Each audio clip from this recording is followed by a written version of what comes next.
l'heure tourne et la fin de l'ultimatum approche à grands pas.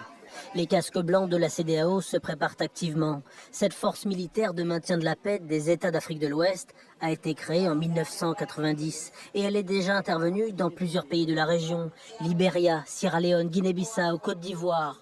Ces casques blancs ont également été déployés au Mali il y a 10 ans pour venir soutenir le gouvernement contre les rebelles. Et plus récemment, en 2017, une opération de la CEDEAO dirigée par le Sénégal a été envoyée en Gambie où le président sortant refusait de reconnaître sa défaite.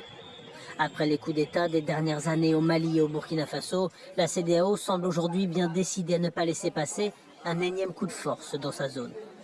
Les chefs d'état-major des armées et leurs équipes ont travaillé 24 heures sur 24 à l'élaboration d'un concept d'opération pour une éventuelle intervention militaire en République du Niger afin de rétablir l'ordre constitutionnel et d'assurer la libération du président détenu.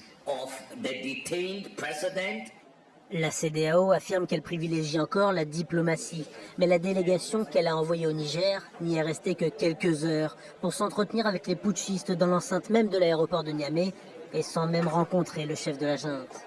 Et en coulisses, on reste très déterminé à utiliser tous les moyens nécessaires pour s'opposer au coup d'État.